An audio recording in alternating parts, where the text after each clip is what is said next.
बच्चों हम 12वीं कक्षा गणित की पाठ्य पुस्तिका का अध्याय 3 आव्यूह पढ़ेंगे। आव्यूह को अंग्रेजी भाषा में मैट्रिक्स कहते हैं। प्रचलन में नाम सामान्यतः इसका मैट्रिक्स ही लिया जाता है। आव्यूह बोलना थोड़ा सा टिपिकल लगता है, इसलिए हम इसको आव्यूह न करके कह के मैट्रिक्स ही बोलेंगे। दोनों का मतलब एक ही है। तो देखिए हमारा अध्याय है मैट्रिक्स और जिसको हिंदी में बोला जाता है बच्चों आव्यूह। तो सबसे पहले ये कि हम आव्यूह किसे कहते हैं। देखो संख्याओं की आयताकार व्यवस्था को आव्यूह कहा जाता है, मतलब मैट्रिक्स कहा जाता है। तो परिभाषा पे चलते हैं बच्चों। परिभाषा क्या कहती है?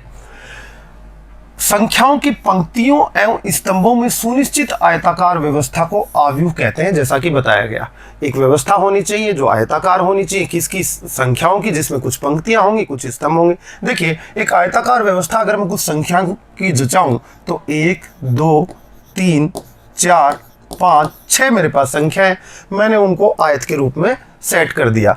इसको अगर मैं एक बड़े ब्रैकेट या स्मॉल ब्रैकेट में बंद कर दूं तो इसको कहा जाएगा मैट्रिक्स और इसको कैपिटल लेटर से रिप्रेजेंट किया जाता है। अंग्रेजी भाषा के बड़े अक्षर से रिप्रेजेंट किया जाता है। तो आगे हम देखेंगे कि आव्यूह को प्रदर्शित करने के तरीके कितने हैं। आप उन आयताकार व्यवस्थाओं को बड़े ब्रैकेट से भी शो कर सकते हैं और स्मॉल ब्रैकेट से भी शो करते हैं। तो आगे कहते हैं व्यवस्था को प्रायः छोटे या बड़े ब्रैकेट में बंद कर दिया जाता है बच्चों। उसके बाद बात आती है कि किसी आव्यूह को प्रदर्शित किससे करना है। जैसा कि मैंने बताया कैपिटल लेटर से, अंग्रेजी वर्णमाला के बड़े अक्षर से रिप्रेजेंट किया जाता है। अवयवों को कैसे दिखाते हैं? स्मॉल लेटर से सामान्यतः प्रदर्शित किया जाता है। ये लिखा हो जैसे ABC XYZ, आपके अंग्रेजी वर्णमाला के जो आपके स्मॉल लेटर्स हैं उनसे हम अवयवों को प्रदर्शित करेंगे। इसमें कितने अवयव हैं? इसमें 6 अवयव हैं। पहला अवयव 1 देखो, यहाँ पर 2, ये 3, ये 4, ये 5, ये 6। एक दूसरा अवयव B लेता हूं मैं, मैट्रिक्स बनाना चाहूं स्मॉल ब्रैकेट में भी इन व्यवस्था को लिख सकता हूं मैंने लिखा X Y small a small b। तो देखा अवयव कितने हुए? 4 हुए। चारों अवयव किस में लिखे मैंने? स्मॉल लेटर्स में लिखे। जबकि अवयव b को कैसे लिखा? कैपिटल लेटर से लिखा। ये समझने वाली बात है बच्चों। आगे बात करते हैं कि इस प्रकार के उदाहरण आपके सामने है। देखिएगा ये A एक मैट्रिक्स है। ए मैट्रिक्स में 4 अवयव हैं ABCD, छोटे कोष्टक में लिख दिया, या मैं इसी को बड़े कोष्टक में भी लिख सकता हूं। हम सामान्यतः बड़े कोष्टक का यूज लेंगे, छोटे कोष्टक में भी प्रदर्शित किया जा सकता है। इस बात को बच्चे समझ लें, ठीक है। ये भी एक आव्यूह है, मैट्रिक्स है। आव्यूह या मैट्रिक्स एक ही बात होती है। तो ऊपर 2 नीचे 0, 2 अवयव इसके अंदर है। स्मॉल ब्रैकेट से मैंने इसको शो कर दिया। इसी बात को मैं बड़े ब्रैकेट से भी शो कर सकता हूं। देखिए इसमें पंक्तियां कितनी हैं देखना। इस मैट्रिक्स के अंदर पंक्ति, ये पहली पंक्ति 1 5 3, ये दूसरी पंक्ति 4 7 9, इसको बोला जाता है R1 रो फर्स्ट। इसको बोला जाएगा रो सेकेंड R2। इसमें कॉलम कितने हैं? कॉलम खड़े होते हैं। स्तंभ पहला स्तंभ C1 first column, C2 second column जिसमें अवयव है 5 और 7, और C3 ये तीसरा कॉलम जिसमें अवयव है 3 और 9। तो पंक्तियों और स्तंभों में आयताकार व्यवस्था को क्या कहा जाता है? आपका मैट्रिक्स कहा जाता है। किसकी आयताकार व्यवस्था? संख्याओं की आयताकार व्यवस्था। प्रदर्शित करने के बच्चों के पास कितने साधन हो गए? 2। एक तो छोटा ब्रैकेट, एक बड़ा ब्रैकेट, आप जिसमें चाहे व्यक्त कर सकते हैं। दूसरी बात, मैट्रिक्स को रिप्रेजेंट करने के लिए कैसे लेटर का यूज लिया जाता है? बड़े लेटर का। अंग्रेजी वर्णमाला के बड़े अक्षर से हम इसको प्रदर्शित करते हैं या व्यक्त करते हैं बच्चों। उसके बाद हम देखते हैं आगे कि कोटि क्या होती है। देखो अगर कोटि या ऑर्डर की बात करूं, जिसको हिंदी में कोटि बोला जाता है, कोटि इंग्लिश में ऑर्डर बोला जाता है। किसका ऑर्डर? मैट्रिक्स का ऑर्डर। देखिए इसमें कितनी पंक्तियां हैं? R1 और R2 2 पंक्तियां हैं।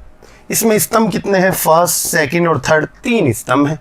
पहले स्तंभ में अवयव 1 4, दूसरे में 5 7 और तीसरे में 3 9। पहली पंक्ति में अवयव देखो 1 5 3, दूसरी में 4 7 9, तो 2 पंक्तियां हो गई और 3 स्तंभ हो गया। तो इसका ऑर्डर हो गया 2/3 पढ़ा जाएगा। कितना? 2/3, यानी कि पहला अवयव बताएगा आपको पंक्तियों की संख्या को और दूसरा अवयव बताएगा आपको स्तंभों की संख्या को। तो 2/3 का ये मैट्रिक्स हो गया। अच्छा, इसका कोटि कितनी होगी, ऑर्डर कितना हो गया, देखो इसमें पंक्तियां कितनी है, first row, second row, R1 भी है और R2, तो दो तो पंक्तियां होगी। कॉलम कितना है, स्तंभ कितना है, एक ही है, तो इसको कहेंगे 2 पंक्तियां बाई 1 स्तंभ। तो 2/1 का ये मैट्रिक्स कहलाएगा। यहां पर देखिए आपकी कितनी पंक्तियां हैं, 2 पंक्तियां R1 और R2 और स्तंभ भी 2 हैं, तो ये 2/2 का सामान्यतः 2 ऑर्डर का कहलाएगा। जब दोनों चीजें बराबर हो तो हम एक ही अक्षर यूज में ले लेते हैं कि भाई ये 2 ऑर्डर का है, ये 2/3 का है, ये 2/1 का है। इसको कहते हैं कोटि, किसकी, मैट्रिक्स की। तो आगे समझिए, कोटि को परिभाषित करते हैं। देखिए, आव्यूह की कोटि, आव्यूह मतलब मैट्रिक्स, मैट्रिक्स की कोटि क्या होती है, यदि किसी मैट्रिक्स ए में m पंक्तियां n स्तंभ हो, जैसा कि बताया था अभी 2 पंक्तियां थी 3 स्तंभ था, तो 2/3 का हो गया। यहां पर क्या कहा जा रहा है, m तो क्या हो, पंक्तियां, और n हो स्तंभ, तो m/n ऑर्डर बनने वाला है इस मैट्रिक्स का। तो आगे ही लिखा हुआ है, देखिए m/n कोटि का मैट्रिक्स कहते हैं यदि उसमें m पंक्तियां हो और n स्तंभ हो। पहले पंक्तियों की संख्या, बाद में स्तंभों की संख्या लिखी जाती है बच्चों। ठीक है, किसी मैट्रिक्स Aij m/n से इस तरह से उस ऑर्डर को व्यक्त करते हैं। व्यक्त करने का तरीका, अभी आपने एक मैट्रिक्स लिया जैसे 2 3 1 4 5 7 9, ये एक मैट्रिक्स, ठीक है। इसका ऑर्डर लिखना है, ऑर्डर लिखना है कितनी पंक्तियां हैं, 2/3, इस तरह से व्यक्त किया जाता है। Aij किसको, अवयव को व्यक्त कर रहा है, और पास में m/n लिख दिया जो इसका ऑर्डर कहलाएगा बच्चों। आगे नोट करने वाली बात है, m/n कोटि के आयु में अवयवों की संख्या m गुणा n होती है, मतलब कि पंक्तियों की संख्या गुणा स्तंभों की संख्या के बराबर अवयव होते हैं। देखिए इसके अंदर कितनी पंक्तियां हैं, 2, स्तंभ कितने हैं बच्चों के पास, 3, तो अवयव कितने बनने चाहिए, 2 × 3। 2 × 3 का मतलब आपका 6 अवयव होने चाहिए। काउंट करिए, 1 2 3 4 5 6। तो अवयवों की संख्या आपको पता लग जाती है। कैसे पता लग जाती है, अगर आपको उसके स्तंभों की पंक्तियों की संख्या पता है तो पंक्तियों की संख्या गुणा स्तंभों की संख्या बराबर मैट्रिक्स के अवयवों की संख्या आती है। ये नोट आपसे यही कहना चाहता है। यहां पर देखिए एक उदाहरण आपके सामने फिर लेकर आया हूं मैं, 1 2 3 4 5 6, इसमें कितने अवयव हैं, 6 अवयव है। इसकी कोटि लिखते हैं। कोटि यहां पर लिखी जाती है, कितनी रो है, फर्स्ट और सेकंड, 2 पंक्तियां हैं तो 2 पहले आएगा, फिर क्रॉस का साइन आएगा, उसके बाद क्या लिखेंगे, स्तंभों की संख्या 1 2 और 3 स्तंभ है तो 2/3। तो इसका ऑर्डर कितना हो गया, या इसकी कोटि कितनी होगी, 2/3 हो गई बच्चों। उसके बाद क्योंकि इसमें 2 पंक्तियां थी और 3 स्तंभ था, इसलिए इसका ये ऑर्डर बना। अवयवों की संख्या की बात करें तो अभी जैसा बताया, पंक्तियों की संख्या गुणा स्तंभों की संख्या। पंक्तियों की संख्या कितनी, 2 और स्तंभों की 3, तो 2 × 3 कितने, 6 अवयव होने चाहिए। तो अवयवों की संख्या कितनी आएगी बच्चों के पास, 6 अवयवों की संख्या बराबर 6 आ जाएगी। और यहाँ पर देख भी सकते हैं आप, 1 2 3 4 5 6 अवयव इसके अंदर विद्यमान है बच्चों। अब हम किसी मैट्रिक्स को रिप्रेजेंट करने का तरीका सीखेंगे कि किसी मैट्रिक्स को कैसे प्रदर्शित किया जा सकता है। आपने मोटी मोटी बातें मैट्रिक्स के बारे में जान ली है, आयताकार व्यवस्था को देखा, उसके ऑर्डर को देखा, अब उसका रिप्रेजेंटेशन कैसे होता है देखिएगा। तो देखिए आव्यूह के निरूपण की बात कर लेते हैं, उसको व्यक्त कैसे किया जाता है। ये A11 A12 A13 किसी भी मैट्रिक्स के अवयव की स्थिति को प्रदर्शित करते हैं कि उसका स्थान कौन सा है। देखिए 1 का मतलब क्या है, किसी भी अवयव को Aij के रूप में रिप्रेजेंट किया जाता है। I किसको बताता है, I बताता है पंक्ति को यानी कि रो को, और J किसको बताता है, स्तंभ को। इस अवयव के बारे में बात करते हैं। इसकी पहली पंक्ति है और स्तंभ भी पहला है, तो I की वैल्यू 1 हो गई, J की 1, तो ये अवयव A11 कहलाएगा। यहाँ पर जो अवयव अगला लिखा गया होगा उसकी पंक्ति पहली रहेगी लेकिन स्तंभ दूसरा हो जाएगा, तो I की वैल्यू तो 1 रहेगी और J की 2 हो जाएगी, इसलिए मैं इसको कहूँगा A12। तो पहले पंक्ति के बारे में बताया जाता है, फिर स्तंभ के बारे में। A13 का मतलब है इस अवयव की स्थिति ऐसी है जहाँ पर इसकी व्यवस्था ऐसी की गई है कि जिसकी पंक्ति तो पहली है लेकिन स्तंभ तीसरा है। इसी तरह मैं आगे बढ़ता जाऊं तो यहाँ पर A1N का मतलब क्या हुआ, स्तंभ तो Nवां हो गया लेकिन पंक्ति कौन सी होगी, पहली। अब मैं नीचे बात करता हूं, नीचे बढ़ते हैं इस अवयव की ओर। दूसरी पंक्ति आ चुकी है, स्तंभ पहला है तो A21 लिखा जाएगा इसको। A22 का मतलब दूसरी पंक्ति दूसरा स्तंभ, A23 का मतलब दूसरी पंक्ति तीसरा स्तंभ, A2N का मतलब दूसरी पंक्ति Nवां स्तंभ। इसी तरह आगे हम नीचे बढ़ते जाएं तो ये MV पंक्ति आ गई, स्तंभ आ गया पहला तो AM1। आगे बात करें तो MV पंक्ति लेकिन स्तंभ दूसरा, फिर स्तंभ तीसरा, तो ये बढ़ते जाएंगे। आखिर में ये जो अवयव होगा MN, M किसको दिखा रहा है, पंक्ति को, और N किसको दिखा रहा है, स्तंभ को, तो आप कहेंगे MV पंक्ति है और Nवां स्तंभ है। तो इस तरह से किसी मैट्रिक्स का रिप्रेजेंटेशन किया जाता है, उसका निरूपण किया जाता है।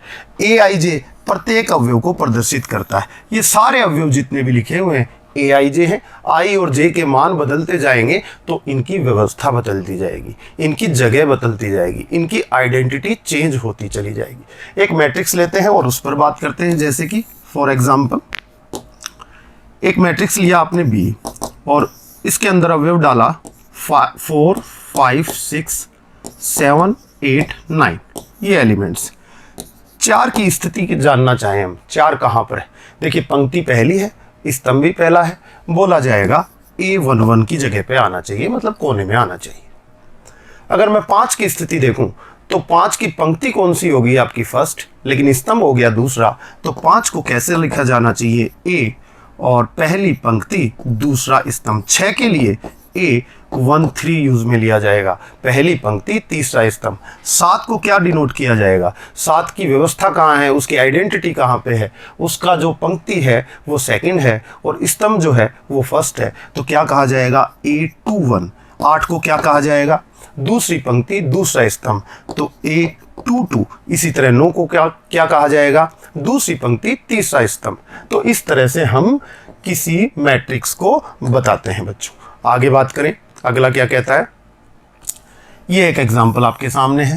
पहला 1 को क्या लिखेंगे, A11, A12 की जगह 2, यानी कि पहली पंक्ति दूसरा स्तंभ, ये पहली पंक्ति तीसरा स्तंभ। इसके लिए आपके सामने एक एग्जांपल लिया गया है। आगे बात करते हैं अपन कि अवयव की समता क्या होती है। समता, इक्वलिटी ऑफ मैट्रिक्स। दो मैट्रिक्स इक्वल कब कहलाएंगे, दो मैट्रिक्स इक्वल तब कहलाएंगे, एक तो उनका ऑर्डर सेम होना चाहिए, मतलब उनकी कोटि समान होनी चाहिए।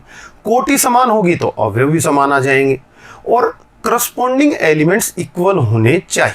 देखिए आपने देखा किसी मैट्रिक्स को दिखाने के लिए क्या लिखा जाता है, A कैपिटल लेटर से, उसके अवयवों को स्मॉल I और J क्या बताते हैं, उनकी पंक्ति और स्तंभ की स्थिति को बता देते हैं, और यहाँ पर बाद में हम उसका ऑर्डर लिख देते हैं क्या, जैसे कि M/N मैंने लिख दिया, इसमें M पंक्तियां हैं और N स्तंभ। कोई दूसरा मैट्रिक्स में ले लूँ B, उसको मैं स्मॉल Bij से दिखाऊंगा और यहाँ पर कहूँगा कि M/N उसका ऑर्डर है, उतना ही ऑर्डर है जितना। अब जितना M/N इसका ऑर्डर है उतना ही अगर B का ऑर्डर है तो दोनों में अवयवों की संख्या बराबर हो गई। तो पहला पॉइंट तो ये कि A की कोटि B की कोटि के बराबर हो जानी चाहिए, ताकि A में जितने अवयव हैं B में उतने ही अवयव हो जाएं। दूसरी बात, जो अवयवों की स्थिति है, जैसे पहली पंक्ति और पहले स्तंभ का जो अवयव है A में, वही अवयव B में भी उतना ही होना चाहिए।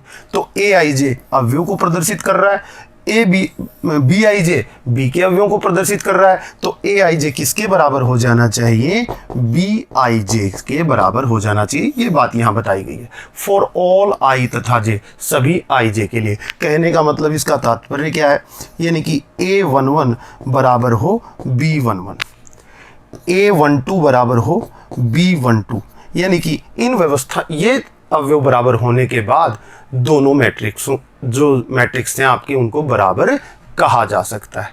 देखिएगा बच्चों, उदाहरण लेते हैं।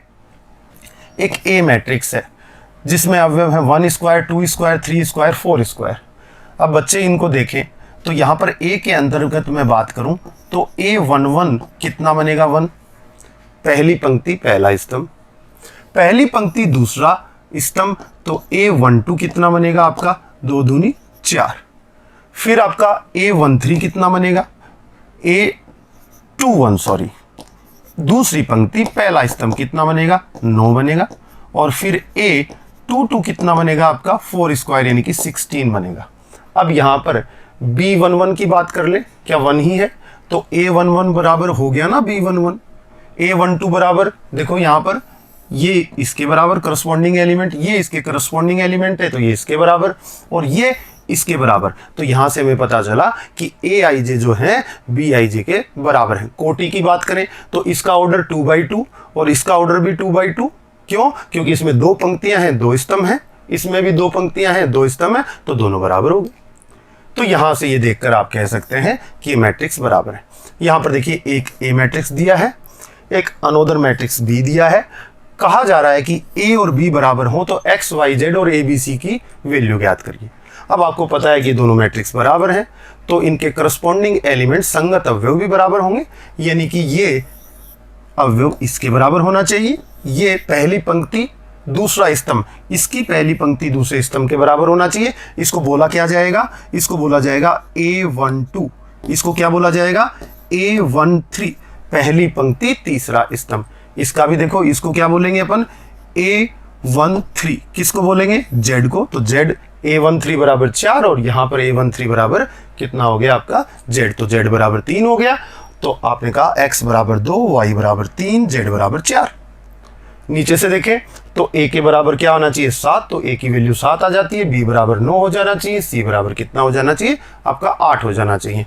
तो ये A और B बराबर होने के कारण आपने X, Y, Z और A, B, C की वैल्यू प्राप्त कर ली। अब हम पढ़ेंगे कि कितने प्रकार के मैट्रिक्स बन सकते हैं, उनको क्या क्या कहा जाता है। तो मैट्रिक्स के जो प्रकार हैं, आव्यूह के जो प्रकार हैं, उन पर प्रकाश डालते हैं बच्चों। देखिए, पंक्ति मैट्रिक्स सबसे पहले हम पढ़ेंगे।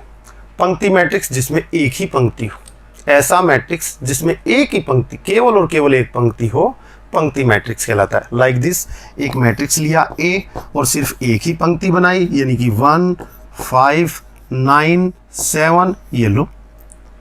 इसमें R1 है सिर्फ एक पंक्ति, कोई दूसरी पंक्ति नहीं है, तो इसको पंक्ति मैट्रिक्स कहेंगे।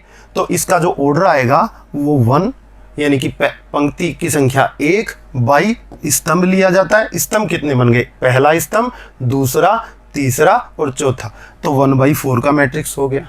यानी कि पहला जो m की वैल्यू है वो 1 हो जाए। किसी मैट्रिक्स A = Aij का जो ऑर्डर होता है m/n से रिप्रेजेंट कर चुके हैं, पहले ही बताया जा चुका है। तो m की वैल्यू कितनी हो जाए? 1। तो ऐसे मैट्रिक्स को क्या बोलेंगे? पंक्ति मैट्रिक्स बोलेंगे। इंग्लिश में इसको क्या बोलते हैं? Row matrix. तो आपने देखा कि रो मैट्रिक्स किसे कहा जाता है? एक A = Aij m/n कोटि का जो एक पंक्ति मैट्रिक्स है उसमें m बराबर कितना होना चाहिए? 1 होना चाहिए। अगर ऐसा होता है तो मैट्रिक्स को पंक्ति मैट्रिक्स कहा जाता है। अब स्तंभ मैट्रिक्स की बात करेंगे, उससे पहले एक उदाहरण देख लीजिए पंक्ति मैट्रिक्स का।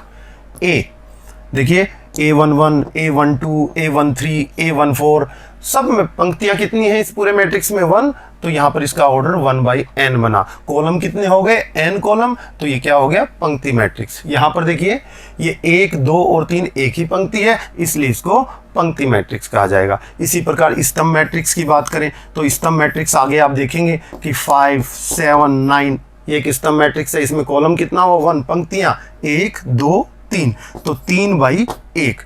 यानी कि हमेशा स्तंभों की संख्या केवल और केवल 1 हो जाए किसी मैट्रिक्स में, तो ऐसे मैट्रिक्स को क्या बोलेंगे हम? स्तंभ मैट्रिक्स। आगे उसी को परिभाषित करने वाले हैं हम। एक स्तंभ वाले मैट्रिक्स को स्तंभ मैट्रिक्स कहते हैं, जैसा कि कहा गया। A = Aij m/n एक स्तंभ मैट्रिक्स कहलाएगा यदि n = कितना आ जाए? 1, क्योंकि n किसको प्रदर्शित करता है ऑर्डर में? अपने स्तंभों की संख्या को, और स्तंभों की संख्या कितनी हो जानी चाहिए? 1। तो आप कहेंगे A = Aij m/n एक स्तंभ मैट्रिक्स कहलाएगा यदि n बराबर कितना हो? 1। इसके उदाहरण मैंने आपको पहले भी दिए हैं और देख लीजिए। A, B, C 1, 2 सब में स्तंभों की संख्या कितनी है? 1। इसमें भी स्तंभ कितना है? 1, इसलिए इसको क्या बोलेंगे? स्तंभ मैट्रिक्स।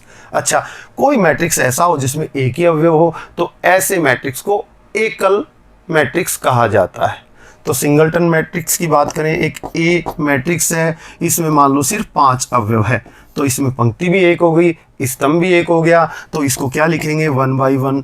इस तरह से इसका ऑर्डर आएगा। तो जिसमें पंक्ति भी एक हो, स्तंभ भी एक हो, तो उसमें अवयव भी कितने होंगे? एक। और ऐसे मैट्रिक्स को क्या कहा जाता है? एकल मैट्रिक्स या एकल आव्यूह कहा जाता है। जैसा कि नोट में 1 by 1 कोटि का मैट्रिक्स प्रायः एकल मैट्रिक्स कहलाता है। तो इस बात को बच्चे समझ गए होंगे। तो बच्चों आगे हम पढ़ते हैं आपका शून्य मैट्रिक्स क्या होता है। जिसके सारे अवयव शून्य हो उसको शून्य मैट्रिक्स कहते हैं। तो देखिए शून्य मैट्रिक्स आपका क्या परिभाषा हुई? वह मैट्रिक्स जिसके अवयव शून्य हो सभी के सभी, ऐसा मैट्रिक्स क्या कहलाता है? आपका शून्य मैट्रिक्स कहलाता है। वो कितने भी कोटि का हो सकता है, प्राय इसे ओ से डिनोट किया जाता है। जैसे कि मैंने एक ओ लिखा, ओ इक्वल टू 0 0 0 0 0 0, 6 के 6 अवयव लिए और 6 के 6 किसके बराबर हैं? शून्य के बराबर। ऐसा मैट्रिक्स कहलाएगा शून्य मैट्रिक्स। कितने ऑर्डर का है? कितनी पंक्तियां हैं? R1 और R2 दो पंक्तियां हैं। बाई कॉलम कितने? फर्स्ट, सेकंड एंड थर्ड, ये 3 कॉलम हो गए। तो 2/3 ऑर्डर का, 2/3 कोटि का ये शून्य आव्यूह या शून्य मैट्रिक्स कहलाएगा। प्रायः ओ से डिनोट किया जाता है। परिभाषा में गणितीय रूप में इसको मैंने कैसे लिखा है? A इक्वल टू AIJ एक शून्य मैट्रिक्स होगा यदि AIJ क्या? अवयव किसका? मैट्रिक्स A का। तो मैट्रिक्स A का प्रत्येक अवयव शून्य, यानी कि फॉर ऑल IJ, यानी कि हर I और J के लिए बात सत्य हो जाए कि AIJ मतलब मैट्रिक्स का अवयव क्या हो जाए? शून्य हो जाए। तो ऐसा मैट्रिक्स शून्य मैट्रिक्स कहलाएगा। प्रायः O से व्यक्त किया जाता है। कुछ उदाहरण लें तो देखिएगा आगे कि ये आपका शून्य मैट्रिक्स 2/3 का, इसमें 2 पंक्तियां हैं, 2 स्तंभ हैं, तो 2/2 का क्या हो गया? आपका शून्य मैट्रिक्स हो गया बच्चों। अब वर्ग मैट्रिक्स की बात कर लेते हैं। वर्ग मैट्रिक्स बहुत इंपॉर्टेंट है बच्चों। तो वर्ग मैट्रिक्स किसे कहते हैं उस पर बात करते हैं। इंग्लिश में बोलते हैं बच्चे स्क्वायर मैट्रिक्स। ठीक है, पंक्तियों और स्तंभों की संख्या बराबर हो जाए। फॉर एग्जाम्पल आपने पीछे देखा था ये शून्य मैट्रिक्स वर्ग मैट्रिक्स भी था बच्चों। क्यों? क्योंकि इसमें जितने आपके पास पंक्तियां उपलब्ध हैं उतने ही कॉलम हैं। 2/2 m बराबर n हो जाए। तो आगे देखेंगे डेफिनेशन में ये बात आनी चाहिए कि जितनी पंक्तियां उतने स्तंभ। तो जिस मैट्रिक्स में पंक्तियां तथा स्तंभों की संख्या समान हो उसे वर्ग मैट्रिक्स कहते हैं। ये आपकी डेफिनेशन आ गई। गणितीय भाषा में कैसे लिखते हैं? A एक मैट्रिक्स है, उसको कैसे रिप्रेजेंट करते हैं? A एक मैट्रिक्स को रिप्रेजेंट करने के लिए AIJ उसके अवयव और ये ब्रैकेट लगाया, बन गया मैट्रिक्स, और ऑर्डर यहाँ लिखा जाता है m/n। तो उसी तरह से A equal to AIJ m/n वर्ग मैट्रिक्स कहलाएगा यदि m बराबर क्या हो जाए? n, यानी कि m और n की वैल्यू क्या हो जाए? इक्वल हो जाए। जैसे 2/2, 3/3 इस तरह के ऑर्डर, या 4/4 इस तरह के ऑर्डर वाले मैट्रिक्स क्या मिलेंगे आपको? वर्ग मैट्रिक्स कहलाएंगे। कुछ एग्जाम्पल देखते हैं। देखिए A एक वर्ग मैट्रिक्स है। R1 R2 R3 3 पंक्तियां हैं। C1 C2 C3 3 ही क्या हो गए? कॉलम हो गए। 3/3 m की वैल्यू भी 3, n की वैल्यू भी 3, तो m/n, लेकिन m इक्वल टू n। तो आपकी परिभाषा आपके सामने आ गई, क्या कहलाएगा? वर्ग मैट्रिक्स कहलाएगा। इसमें भी देखिए 2 पंक्तियां हैं, 2 स्तंभ हैं, तो वर्ग मैट्रिक्स 2/2 का हो गया। कहा जाता है कि 2 ऑर्डर का वर्ग मैट्रिक्स। ये कितने ऑर्डर का? 2 ऑर्डर का। 2/2 बोलना थोड़ा सा अजीब लगता है, जब दोनों ही 2 के बराबर हैं तो हम इसको कहते हैं 2 ऑर्डर का। इसको बोलेंगे 3 ऑर्डर का। 3 ऑर्डर का मतलब ही 3/3 है। 2 ऑर्डर का मतलब ही 2/2 है। ठीक है, आगे नोट की बात करते हैं। तो वर्ग मैट्रिक्स A में AIJ के अवयव जिनके लिए I बराबर J हो विकीर्ण के अवयव कहलाते हैं। अब विकीर्ण कौन सी होगी? जहां I बराबर J हो। I किसको डिनोट करता है? आपने रिप्रेजेंटेशन में देखा था, पंक्ति को बताता है। J किसको रिप्रेजेंट करता है? आपके स्तंभ को बताता है। यानी कि I बराबर J का मतलब इस अवयव के लिए, ये अवयव के लिए है। किसी भी अवयव के लिए I बराबर J हो जाए तो देखिए कहाँ कहाँ होता है। इस अवयव को क्या बोलेंगे? A11। तो I बराबर J हो गया। I की वैल्यू भी 1, J की वैल्यू भी 1। पहली पंक्ति पहला स्तंभ। ये अवयव कौन है?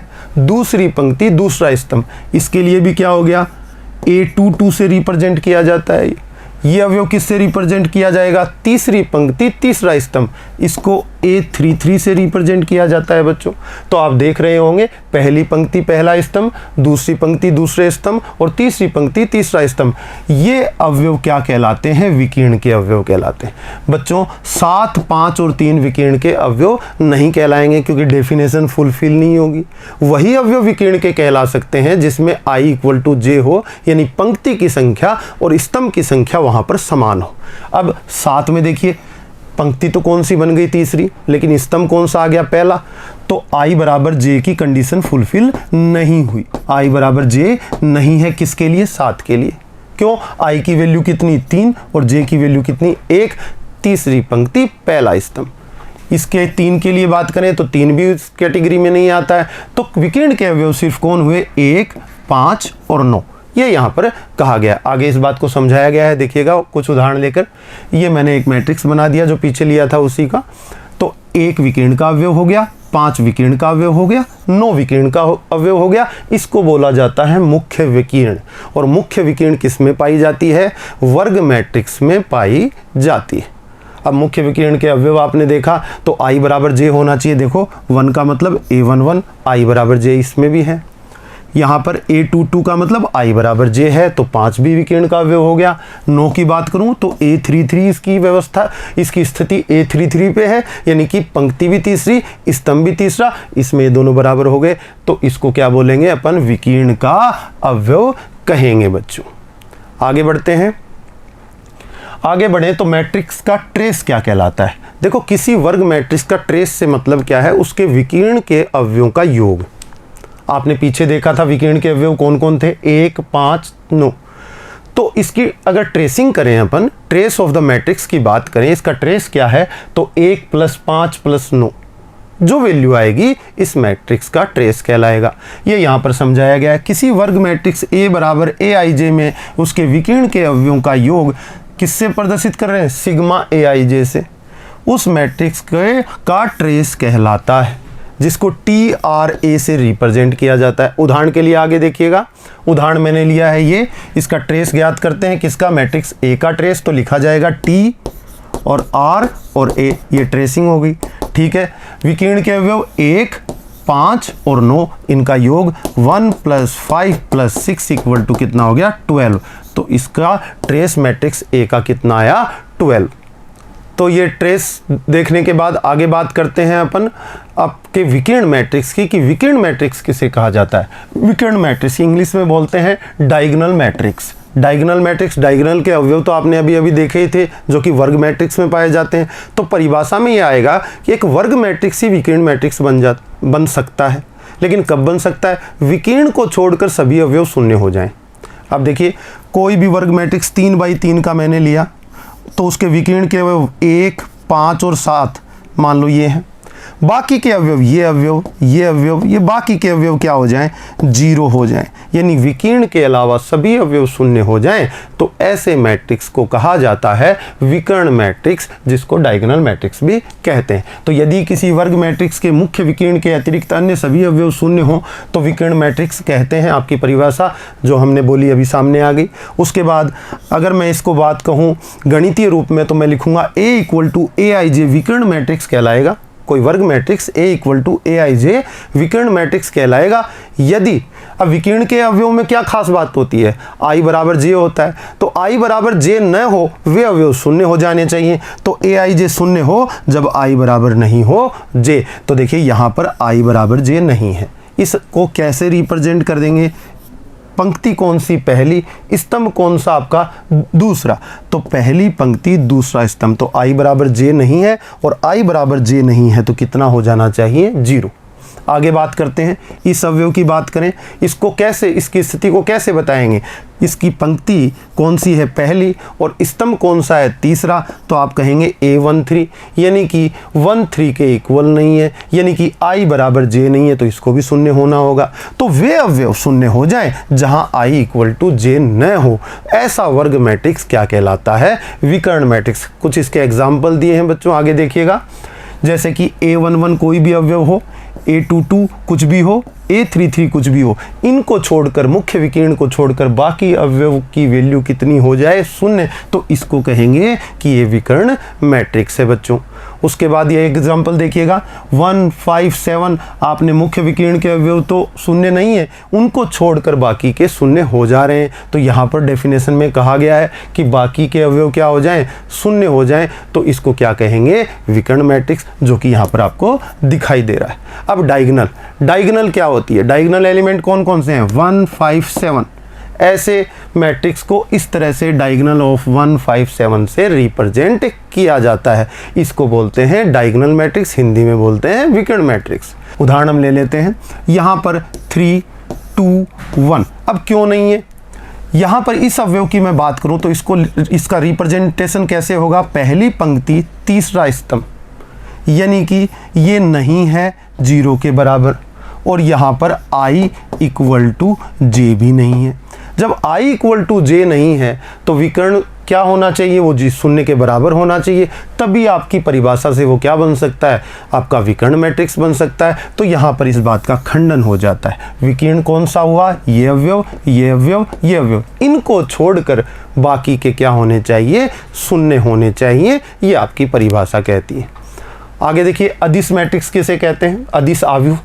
यदि किसी मैट्रिक्स के विकर्ण के जो जितने भी अवयव हों समान हों, विकर्ण आपने देख लिया, पहचान लिया, जहां i इक्वल टू जे होता है विकर्ण के अवयव कहलाते हैं, उनको छोड़कर, जैसे कि फॉर एग्जांपल मैंने कहा 2, 0, 0, 0, 2, 0, 0, 0, 2। यहाँ पर देखिए विकर्ण का अवयव, तीनों विकर्ण के अवयव जो हैं वो इक्वल है, ऐसा मैट्रिक्स कहलाता है बच्चों अदिश मैट्रिक्स। गणितीय भाषा में कैसे लिखेंगे, एक वर्ग मैट्रिक्स A बराबर aij अदिश मैट्रिक्स कहलाएगा यदि जहां i बराबर j नहीं है वहां तो वैल्यू हो 0, और जहां i बराबर j है सबकी वैल्यू k यानी कि कांस्टेंट वैल्यू, कांस्टेंट हो गई 2, 2 और 2। यहाँ पे 1, 1, 1 होता तो भी ये क्या कहलाता, अदिश मैट्रिक्स कहलाता। 3, 3, 3 होता तो भी क्या कहलाता, अदिश मैट्रिक्स कहलाता। तो बच्चे समझ गए होंगे अदिश मैट्रिक्स किसे कहते हैं। इसके कुछ एग्जाम्पल मैंने लिए हैं, आगे देखते हैं। देखिए 2, 2, 2, बाकी के 0, अभी मैंने बताया वही एग्जाम्पल है आपके सामने। यहाँ पर देखिए 2/2 का है, विकर्ण का अवयव एक तो 5 हो गया, एक ये 5 हो गया, इसके अलावा समान हो गए विकर्ण के अवयव और बाकी के 0। तो ऐसा वर्ग मैट्रिक्स, ऐसा विकर्ण मैट्रिक्स जिसके विकर्ण के अवयव बराबर हों, क्या कहलाना चाहिए, अदिश मैट्रिक्स। तो ये दोनों अदिश मैट्रिक्स के उदाहरण हैं बच्चों। आगे बात करते हैं अपन इकाई मैट्रिक्स, आइडेंटिटी मैट्रिक्स भी इसको बोलेंगे, आगे जाकर हम बात करेंगे। तो इकाई मैट्रिक्स यानी कि यूनिट मैट्रिक्स किसे कहते हैं, इस पर बात कर लेते हैं। अगर विकर्ण के सारे अवयव 1 के बराबर हों, जैसे कि फॉर एग्जांपल 3/3 का मैं बनाऊं ऑर्डर का, 1, 0, 0, 0, 1, 0, 0, 0, 1, विकर्ण के अवयव किसके बराबर हैं, 1 के। ऐसे अवयव को ऐसे मैट्रिक्स को आइडेंटिटी मैट्रिक्स कहते हैं। और कितने ऑर्डर का है, 3/3 का, तो I3 से डिनोट करते हैं। एक 2/2 का बनाऊं तो विकर्ण के अवयव कितने हो जाएं, 1, और बाकी के अवयव 0। विकर्ण के सभी अवयव 1 के बराबर हो गए, क्या बोला जाएगा, आपका यूनिट मैट्रिक्स बोला जाएगा। हिंदी में बोलते हैं इकाई मैट्रिक्स। कैसे डिनोट करते हैं, I2, कितने ऑर्डर का है, 2/2, ये 3/3, इसको लिखे हैं I3 से, इसको रिप्रेजेंट करते हैं I2 से। तो इस तरह से अगर I4 बनाना चाहें तो कैसे बनाएंगे, 4/4 का बनेगा, 1, 0, 0, 0, 0, 1, 0, 0, 0, 0, 1, 0 और 0, 0, 0, 1। ये देखिए I4 यानी कि 4 ऑर्डर का, 4/4, 4 पंक्तियाँ, 4 स्तंभ आपके सामने हो गए। तो आपने ये देखा कि इसकी परिभाषा को देखा। अब कुछ उदाहरण ले लीजिए इसके। ये देखिए आपके सामने उदाहरण I3 का, I2 का, जो कि आपको पहले दिया गया है। तो बच्चों आपने आज मैट्रिक्स के जो प्रकार थे उनको समझा, उनको जाना। आज आप इसको पढ़ेंगे, आगे के भाग में हम आगे की बातों पे चर्चा करेंगे। आज के लिए इतना ही, धन्यवाद।